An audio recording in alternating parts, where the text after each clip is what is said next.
Transfer 101. Today, Sarah Lillard and I will be going through some basics about transferring. This will be recorded, so if you have to leave, you can certainly go back and review the recording on our YouTube channel, which is simply CCT Transfer. So I'm going to introduce myself, and then Sarah's going to introduce herself and take over from there. So I'm Courtney Topolsky. I'm one of the assistant directors in academic advisement, and I'm the transfer coordinator for the Dundalk campus. Hello, my name is Sarah Lillard. I'm a senior academic advisor on the Essex campus, and I work with transfer as well as a number of other things. So we'd like to welcome you here today for our Transfer 101, the Basics PowerPoint and Info session, a workshop for all things transfer. So we have a couple objectives that we're going to be looking at for today's PowerPoint. So we're going to look at understanding why you should earn a CCBC degree before transferring.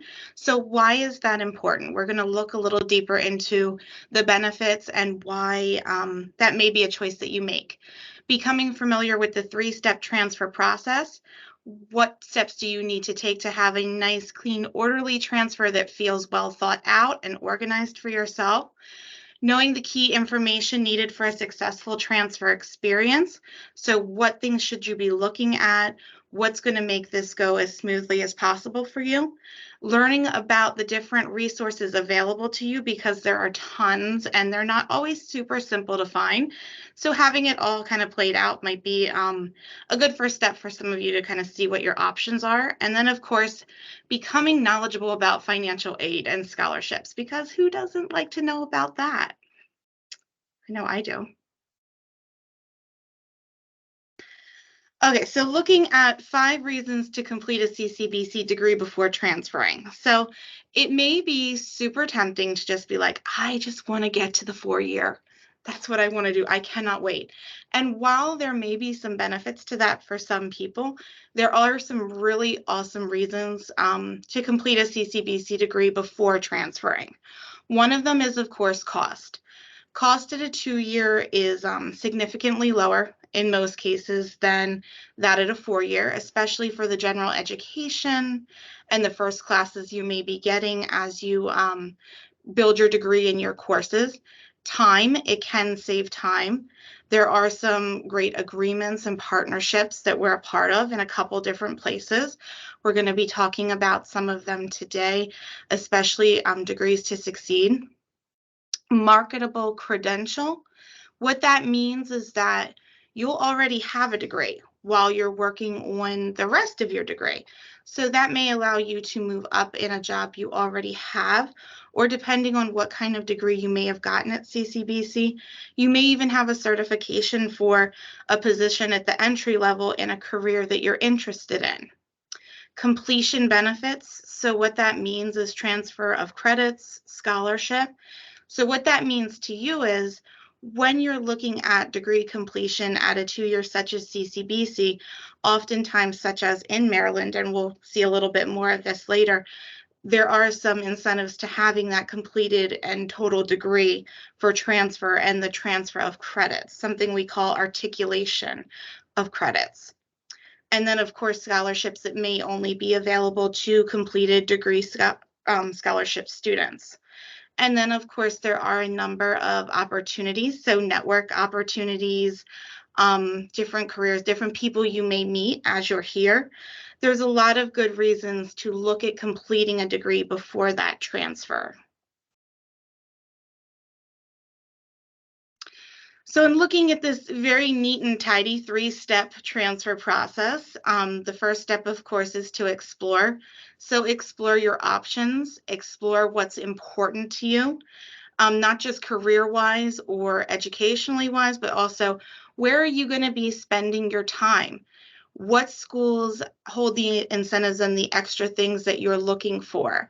What kind of environment do you want to be a part of? So when you're thinking about this explore, you're not just thinking about the general information of academics means sure you could be majors and whatnot, but you're also thinking about what you want to do and what options you have at different schools. So you're also then going to slide to prepare.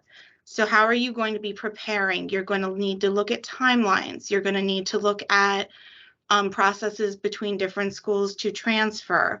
Preparing in general, knowing that you're meeting the things you need to do with advising. Are you meeting the credits? Are you checking in on your credits? There's a lot of different things you can do to prepare in the transfer process. And then, of course, you're thinking about applying. You've got to apply to the schools to go to them. So that is going to be your third step for sure. And with that comes in deadlines, all the other things we're talking about. And remember, sometimes your scholarship deadlines may be different than your application deadlines. There's a lot of different components that go into that apply. It's not just simply clicking submit on the right day.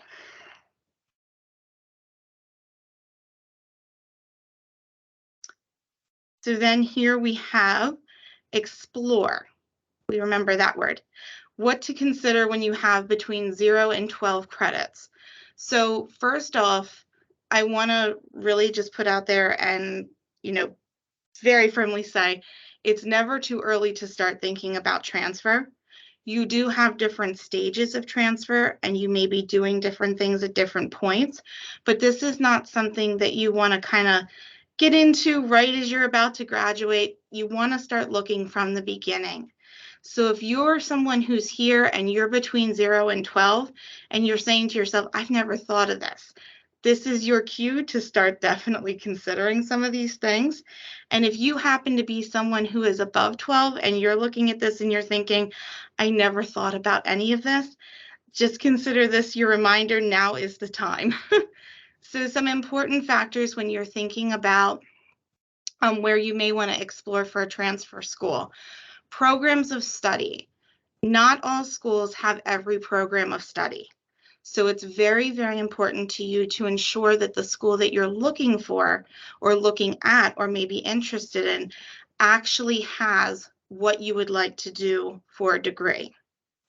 Another is location. So do you want to go to school in a suburban environment, an urban environment, a rural environment, smaller, bigger?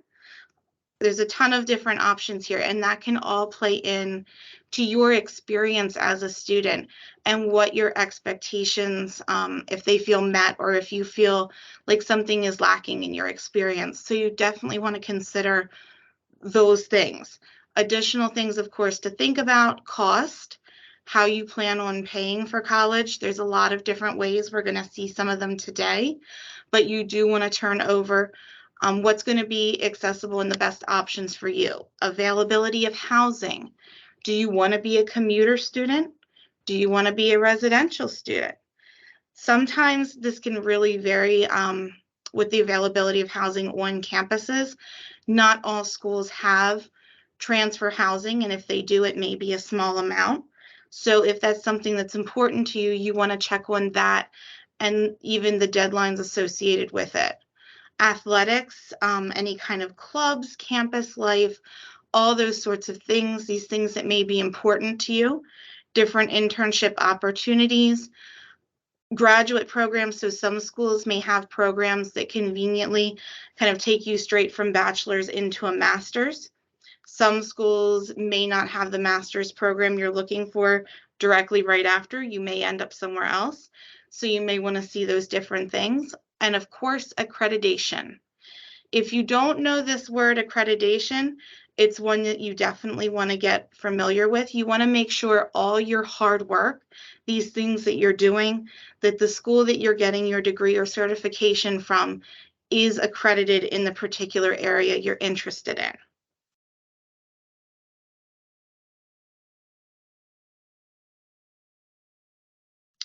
So then moving on into the how to begin looking at more options between 0 and 12, attend transfer events. Aren't you guys smart? You're already at one. See, there's Transfer Tuesdays. Other options could be transfer fairs, and then, of course, the on-campus recruiter visits.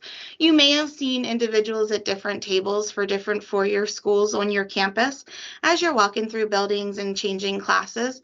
If you see a representative from a school that you may be interested in, it's super beneficial to just stop in with them, have a quick chat, see if there's anything that they can answer for you, or if you have any questions going outside of that. It's a great time for you to connect, if only for a few minutes, with some of those recruiters from the 4 years.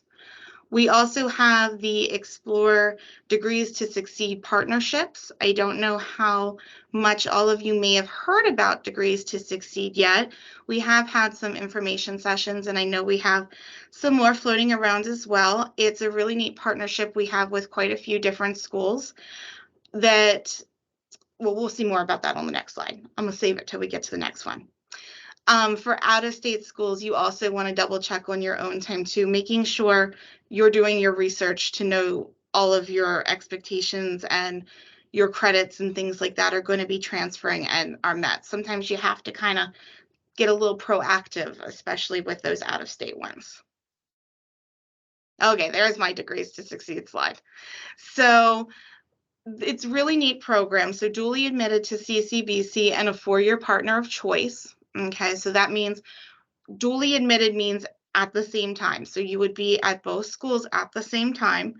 Co-advising, so that means advising at CCBC and advising at the four-year. And program maps are provided. So that means you can see in real time how your credits are actually going to be going to that four-year school. So there's not so many questions of how's this going there? Is it going to meet that area? How can I be sure? This particular agreement allows you to see that happening as you're moving through. Access to four-year campus academic and student supports resources. That means as much as you have tutoring and different things here at CCBC, you would also have that at the four-year. Acceptance of all transfer credits for AA and AS. So that's Associate of Arts and Associate of Science, there we go, degree programs at CCBC. Transfer with junior status. So that means going into the four-year at that junior status level. So 2 years here, 2 years there. And then, of course, financial incentives and scholarship opportunities. Who loves those? I do. Just to piggyback off of what Sarah just shared about Degrees to Succeed before I dive into the Prepare, we have 7 colleges and universities that we're currently partnering with. For online options, we have American Public University System, which we call APUS. We have UMGC, so University of Maryland Global Campus. We have Southern New Hampshire University, and they're online as well. For in-person experiences, we have Coppin State, Towson, UMBC, and University of Baltimore. So those partnerships are great options for many of our students. And I see that there's a question. We're going to hold questions till the end. We're going to allow plenty of time to do that. So please just jot down your questions and we'll come back to you. So if you've started doing your exploration, what is the next thing you should be doing? Between 13 and 45 credits, it's time to actually meet with those recruiters. So instead of just walking by the transfer fair or not stopping and talking to someone at the table, it's time to start asking questions. It's time to actually start attending open houses. In addition to attending an open house like on a weekend, we often recommend that you also go and do a campus tour during the week, that you travel to campus, that you find a place to park, that you see what campus is like when it's fully in functioning. Because a college campus on a Saturday, all cleaned up with its best foot forward for an open house may look very different than a Tuesday afternoon with classes going on. You need to start researching the actual process for those schools. I recommend starting an Excel or Google Sheet with the name of the school and what their application deadlines are, including application deadlines for admissions, financial aid, scholarships, and housing if you're looking for housing. And for those application deadlines, you want to note the priority deadlines and not the standard deadlines. Some schools will actually admit all of their entering transfer class off their priority deadline. You want to investigate each school's financial aid process and begin searching for transfer scholarships. And if you go onto our transfer website, we have links to all kinds of different transfer um, scholarships, and we'll show you those in a little bit. And of course, you want to complete your FAFSA by February 14th every year. Uh, if you weren't aware, October every year, the FAFSA goes live. So you just want to put it on your calendar every October to sit down and do your FAFSA and then create a timeline. I'm not much of a planner personally, and so I had to do this when I went to college. I had to write things out, and that I'm old, so this was before cell phones, and I had to kind of keep track of what I had done and when things were due, or I would have been completely lost. So we recommend that you do that too, that you kind of keep track in whatever way is going to work best for you. So one of the ways that you can do that is by meeting with an advisor. I have been saying over and over again, February is the best time of the year to schedule an appointment and go in and see an advisor. So you can call into academic advisement and actually say, I'd like to schedule an appointment either to come to campus or to do a MS Teams video like we're doing right now.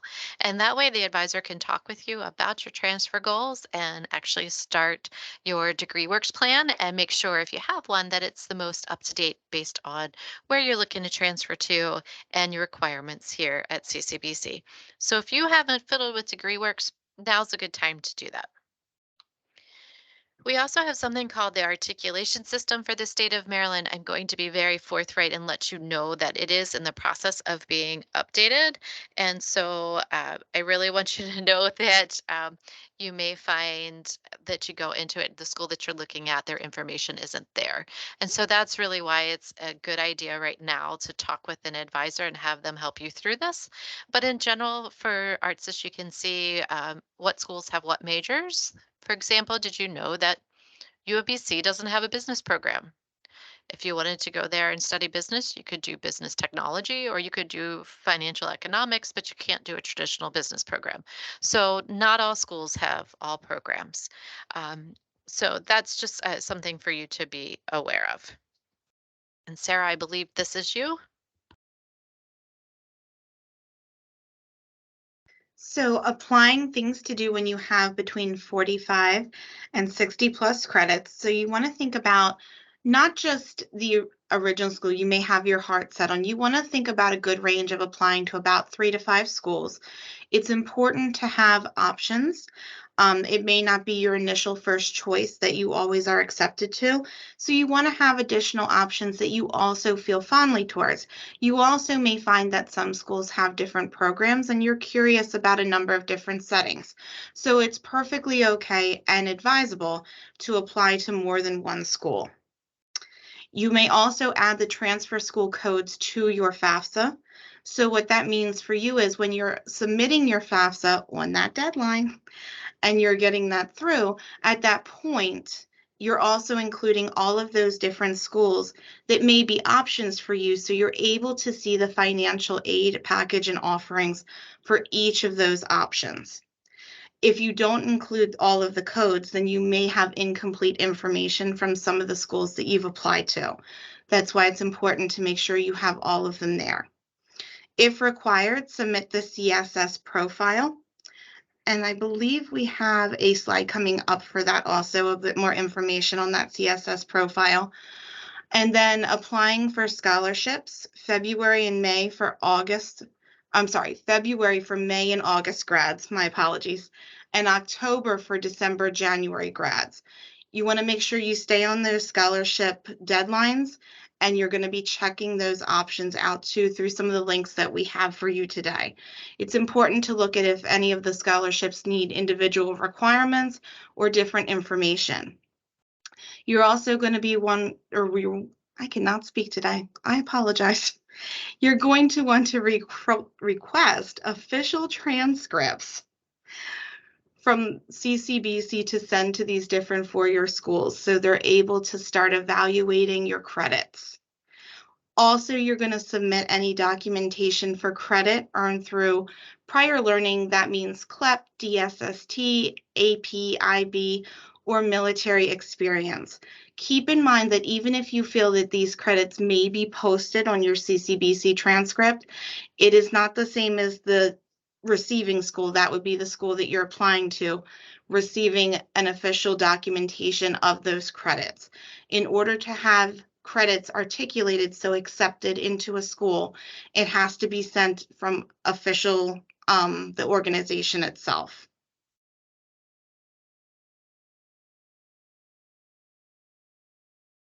So apply, making the decision when you have between 45 and 60 credits. This is the time where you've received answers, potentially. You may have gotten acceptance or different kind of communications from the schools that you applied for at this point. You're going to review your options here. That doesn't just mean whether or not you got in. It also means the financial aid package, scholarship offers, the other components that may be part of the story. Are you able to get the housing that you expected? When you did that campus visit that we were speaking about before, did you like the environment? Can you truly see yourself there?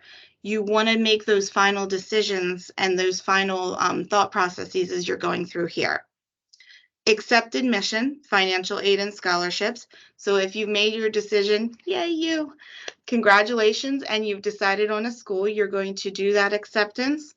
And you're going to make sure that you do everything you need to do with financial aid and scholarships, because often that is a separate set of steps. Then you're going to make sure you're submitting any required deposits by the deadline. If you wait and you miss that, you could put your acceptance in jeopardy.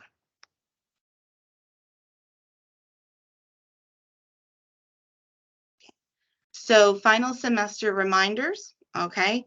As you're working through here and you're in this apply area, how exciting.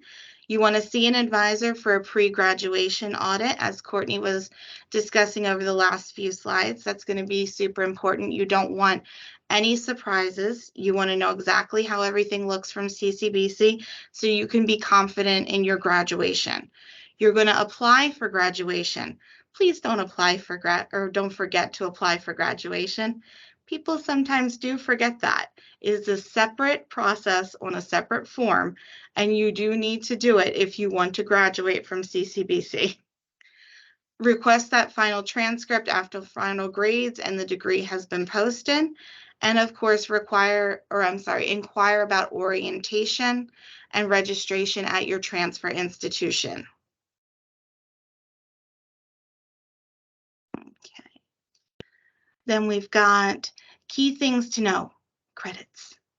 So general education courses from CCBC transfer as general education courses to public universities and colleges in Maryland. Why that's important is because when you do graduate with a full degree, you can feel confident that those general education courses are transferring and meeting general education categories. Building onto that, at least 60 credits, no more than 70, would transfer in the general education elective and major courses completed at CCBC to the public college or university. That is important to note, though, that is at least 60, but no more than 70. There can be some variations between how many different schools will accept. Additionally, you need to be mindful of your major at your transfer school. Although credits may be transferable, it is up to the four-year school to determine how they will be accepting and articulating or applying the credits to your actual major. So they do hold the discretion and the ability to make decisions on how those credits will apply. That's why in something such as Degrees to Succeed, if that type of program would meet your goals and where you may like to attend, it can be very helpful to know which credits are applying into which areas, whether they be major or gen ed areas upon your transfer.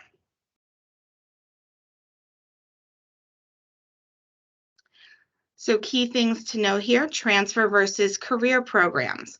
So as you're looking at the different degree types at CCBC, you may see a lot of different options. So AA, AS, AFA, ASC, AAT, There's quite a few different ones. So that main listing right there up top, the AA, AS, AFA, AFE, ASE, and AAT are aimed at meeting the needs of students who wish to transfer, okay? So those are specifically designed so that all the coursework contained within them would transfer to a four-year institution. Now, that being said, we should always be consulting with ARTSIS. That's the program that Courtney had discussed a few minutes ago, as well as academic advisors about how these credits may actually be transferring. And note there also at both the sending, that would be CCBC, and receiving institutions. So there may be a time where even if you're still at CCBC, it could be beneficial to your transfer path for you to communicate with transfer advisors or coordinators at the four-year that you may be interested in. Moving on, transfer versus career. So career degree programs such as AAS degrees, you may see a lot of these within the health professions, different specialty or licensure type areas, these AAS degrees. They are designed to ready students for a career position upon graduation. As mentioned, a lot of them do come with licensures or programs or prepare you to take a licensure or certification exam. So as they say here, specific occupational courses are included in those particular degrees. They may not always be accepted at four-year institutions for major level courses. Now, in some circumstances, they may be. That is why it is important for you to know your options and know your goals as you're moving forward. There are certainly some options at 4 years that are accepting of AAS, so occupational credits, but you want to be careful as you're thinking through your options.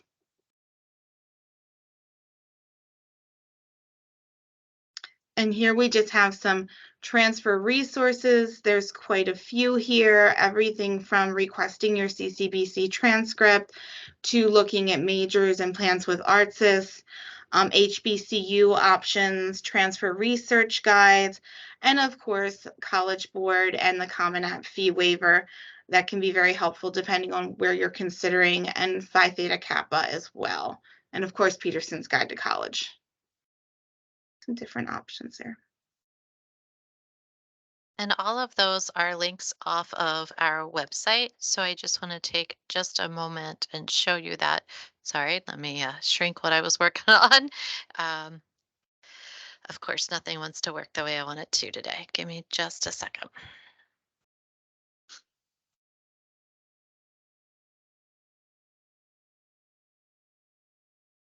It's hard because I can't see my tabs at the top. So if you go to our homepage, go to Resources for Students and then Online Transfer Center. All of the links that Sarah just shared are here for you to review. And so we have information about Degrees to Succeed, transfer agreements, transfer planning, financial aid, and transfer scholarships.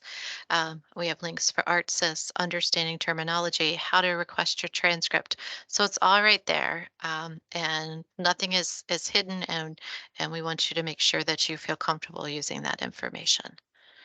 So, FAFSA, I am by no means a financial aid expert. In fact, I joke that the last time I filled out the FAFSA, I'm old enough that it was paper and you had to mail it in.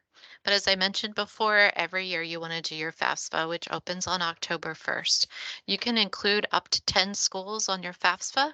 So you want to make sure that you've narrowed down your list and that you include as many schools as you've applied to. You want to visit each institution's financial aid page. You want to look at their costs, their process, and their deadlines. And this is going to include their cost of attendance. So every school is required to share their cost of attendance, which includes what they expect it'll cost you in tuition, fees, um, food, travel, housing, books, technology fees, all of those kinds of things.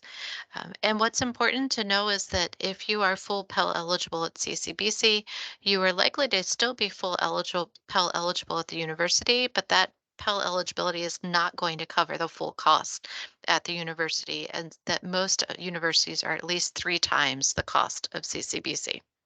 Some are even more. The CSS profile is another online application that you may use. It is for non-federal financial aid. It's often used by private schools, and they actually take a comprehensive look at all of your family's economics. So they're going to look at beyond what is reported on taxes.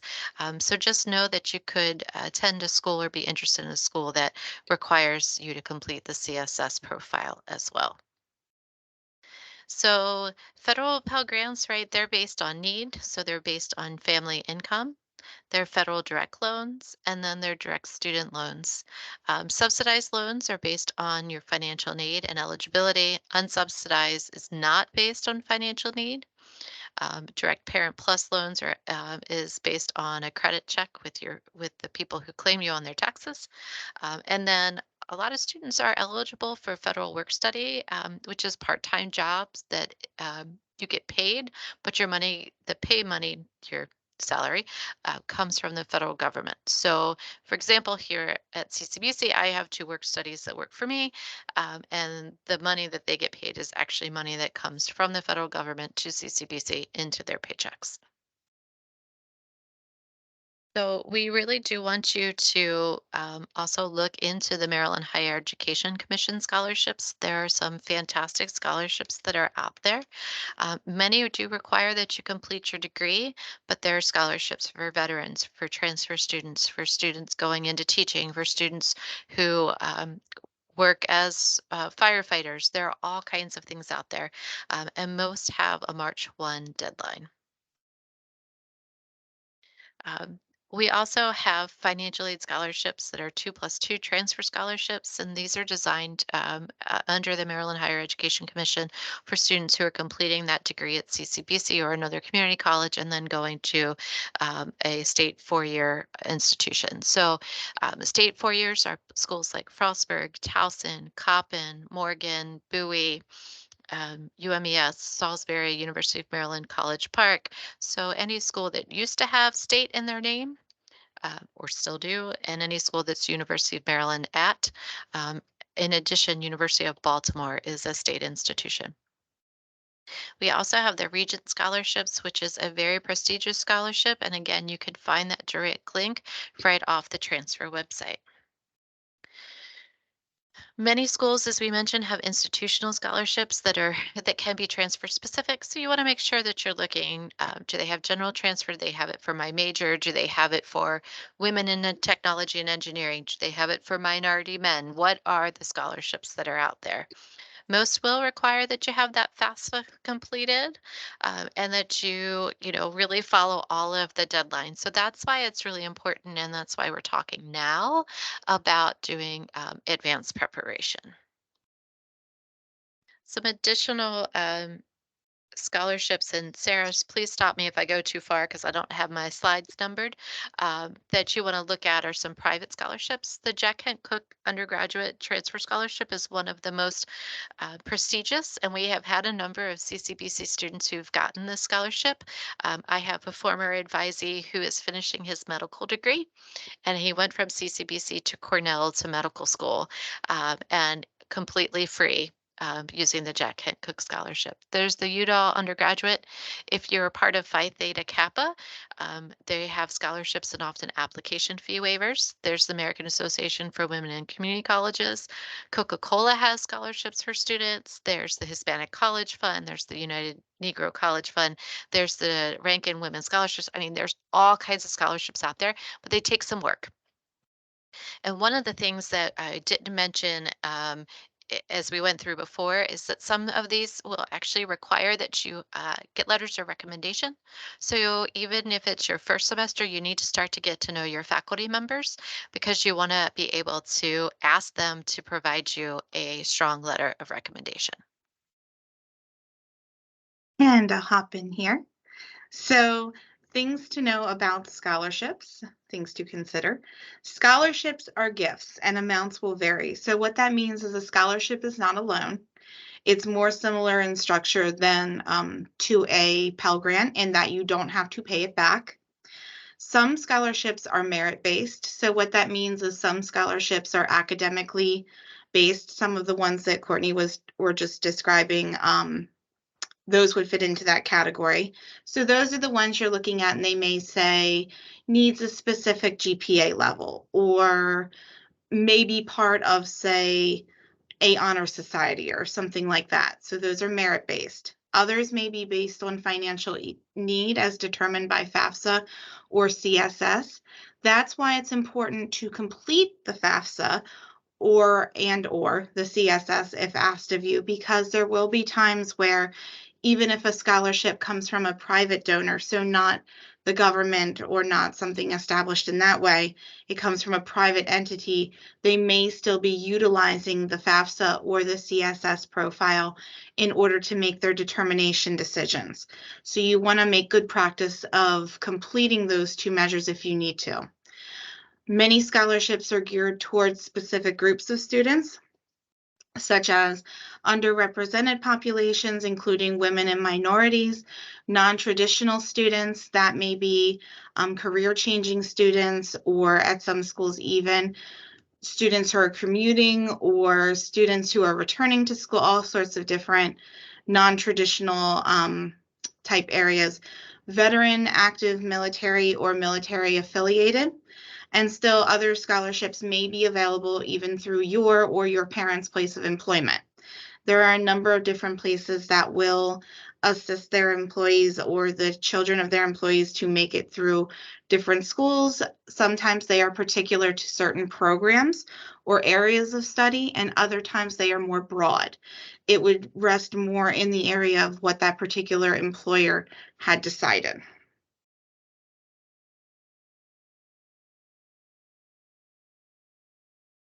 So now we see some handy scholarship search tools. There's some different ones on here: the Guide to Financial Aid, the Central Scholarship Bureau, Common App, College Board, RaiseMe, FastWeb, Academic Common Market, Unigo, Student Scholarships, and Net Price Calculator.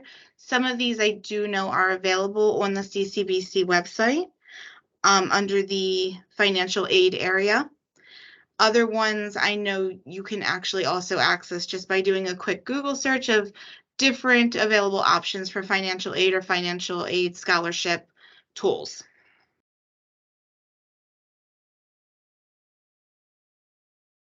Ah, yes, and ongoing events. You guys all know about this one because you're here, Transfer Tuesdays. So this is Transfer Tuesday, Transfer 101. There's all kinds of other Transfer Tuesday topics coming up, things that have to do more with going more in depth into, say, those areas of transfer, the explore, the prepare, and the apply. More deep focus looks into what you should be doing in all those different phases. And then, of course, the transfer fairs, which everyone should stop by and just stay for a minute, even if you can't stay super long. I don't know if you guys can see it on your screen, but we do have the dates for the different campuses of Owings Mills, Catonsville, Essex, and Dundalk on there. And just because it's a little hard to read, the first day is March 13th at Owings Mills. The second day is March 14th at Catonsville. The third day is March 15th, which is a Wednesday at Essex. And then Thursday, March 16th at Dundalk. And they're always from 11 to 1. And I don't know what my computer just did, but that's okay. Let's go back.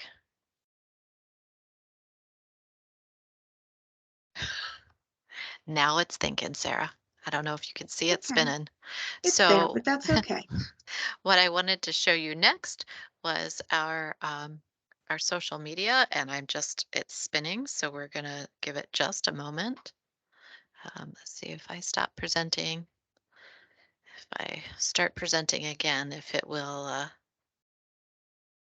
work. You love technology when it works, right? So we do have 4 different ways that you can follow us depending on your social media preferences. We have CCBC Transfer Planning on Facebook. We have CCBC Transfer on Instagram and Twitter, and that's a typo there. CCBC Transfer on YouTube. And of course, it just acted goofy again. But I did want to share with you all who you can contact. In addition to Sarah and I, Ann Gamble's the director of transfer and degree acceleration. So she's more if you have questions about really specific agreements. Judith Moton is on our Catonsville campus. I'm here at Dundalk. Sarah is at Essex along with Teresa Bonvegna, and Mohammed Zairi is at our Owings Mills location. So we'd like to be able to answer your questions now. And we can do this one of two ways. You can put it in the chat or you can raise your hand and we'd be glad to call on you. I know there had been questions early on and I don't know that if we answered them or not now.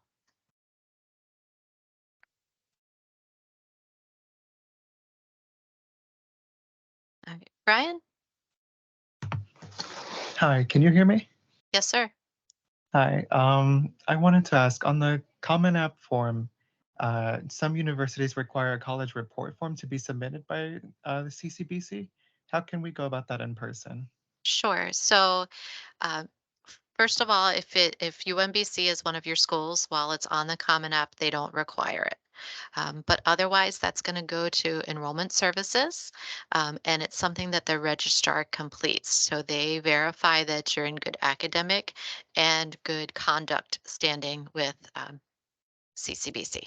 And that's something that they do regularly, so they're aware of that process. And there are enrollment services staff on every one of our campuses. All right, thank you so much. Yep, no problem. But again, if UMBC is your choice, you don't have to do it with them. And It looks like there's a question in the chat, Courtney. okay.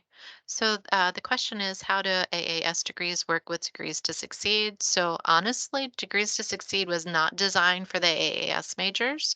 So it was designed for the AAs and the ASs, which are transfer degrees. So if you're in an applied science degree and your goal is to transfer, we really want you to connect one-on-one with an advisor so we can verify that you are indeed in the correct degree. We doesn't mean that you can't transfer if you're in an AAS. It just means that that program wasn't designed that way. It really was designed for you to go right to work. I can see somebody else is typing, but I can't see who. Oh, just came through. It's Great. Philip. How do you request your final transcript? So I'm going to back up here and explain two things. One is part of your applications, you have to send your transcript, even though it's not final yet. You can do that through Simon, but you can also do it through Parchment. So if you go on the homepage and type in the search bar request transcript, it'll pop right on up and you can see all the options. Once you have decided which school you're going to go to, then you need to send them that final one so that they can actually see that you have your degree and can process all of your credits for transfer. So you need to send one as part of the application and you need to send your final to the school that you've elected to transfer to. And as Sarah mentioned, you need to make sure that you also send your information from everywhere else you have college credit. So, or that you attended. So maybe you went to Baltimore City Community College and you only took developmental classes, you still have to send that transcript. They want things from everywhere you've attended. Okay. Kennedy? Hi, yes. I have quite a few questions. So who exactly do I go to for like Sure. Which campus are you on? I'm in Catonsville. Okay. So what you want to do, and any of you can do this, is call 443-840. So all of the CCBC phone numbers start with that, right? 443-840-2222. Ask to be connected with academic advisement, and then ask them to schedule you an appointment with Miss Judith. Okay, thank you. Okay, and you should either schedule it for in person or for MS Teams. Okay, thank you. And we can drop the contact information also in the chat here in just a second. It was on our last slide, but my computer was acted kind of goofy. All right. Okay. But that's a good question. And that's exactly what we want you to do this time of year, right? We want you to be scheduling. So what I've given you are the email addresses, but you can also uh, give us a call and that's fantastic and actually schedule an appointment. Okay. Oh, look, Sarah and I were doing it at the same time. Other questions? So again, I want to encourage you, if it's your first semester, start your transfer planning, look at Degrees to Succeed. If it's your last semester, please, go see an advisor and make sure that you're completely on track. If you're anywhere in between, please talk to your peers. You all talk to each other more than you talk to us. Let folks know about all of the things that we have available and that we really want them to come and talk with us now. Okay? If you don't have any other questions, we will wrap up for today and give you 15 minutes back in your day. And just really appreciate you all spending some time with us today. Thank you so much. Thank you. Thank you so much. Have a good day. Yes, You ma'am. as well. Thank you. Have a good day. You you. too.